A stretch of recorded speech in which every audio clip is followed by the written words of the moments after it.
మన 9 టీవీ ప్రేక్షకులకు స్వాగతం సుస్వాగతం. ఇవాల్టి ముఖాముఖి కార్యక్రమంలో మనతో ఉన్నారు కాళీమాత ఉపాసకురాలు సింధు మాత గారు. నమస్కారం సింధు మాత. నమస్తే అమ్మా. అండ్ అమ్మ, మన హిందువులకి ఉన్నన్ని దేవుళ్ళు గాని దేవతలు కానీ దేవాలయాలు కానీ మరే మతానికి లేదు.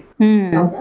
క్రిస్టియన్లు కేవలం ఒక్క దేవుడినే నమ్ముతారు, జీసస్ ని మాత్రమే. ముస్లిమ్స్ కూడా మసీదు తప్ప ఎక్కడికి వెళ్ళదు. ఈ మూఢనమ్మకం అనేది ఎలా డెవలప్ అయింది అసలు మన హిందువులు? బలంగా ట్రస్ట్ చేయడం మనిషిని ఎందుకు నమ్ముతారంటే, ఈ జనరేషన్ లో నవేట్ జనరేషన్స్ లో ఒక చిన్న పిల్లాడిని మోసం చేయాలన్నా వాడేం మోసపోడు, చాలా పర్ఫెక్ట్ గా ఉంటారు. అవునా?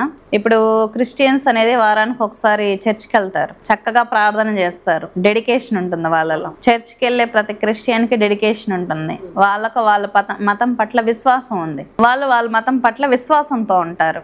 నమ్మకం హార్డ్ కోర్ ఉంటుంది వాళ్ళల్లో, వాళ్ళ దేవుణ్ణి వాళ్ళు బాగా నమ్ముతారు. హిందువుల్లో ఏంటంటే గుడికి ఎంతమంది వెళ్తారు? వారానికి ఒకసారి. హిందువుల్లో చాలా దేవాలయాలు కూల్చేస్తున్నారు. మన ఊరికి ఒక గుడి ఉంటుంది గ్రామాల్లో, చాలా గ్రామాల్లో శిథిలావస్థలో ఉంటాయి. కనీసం అమ్మవారి విగ్రహాలకు బూజు పట్టిపోయి ఉంటుంది, కనీసం గ్రామస్తులు వెళ్ళి క్లీన్ చేసుకునే నాదుడు ఉండడు.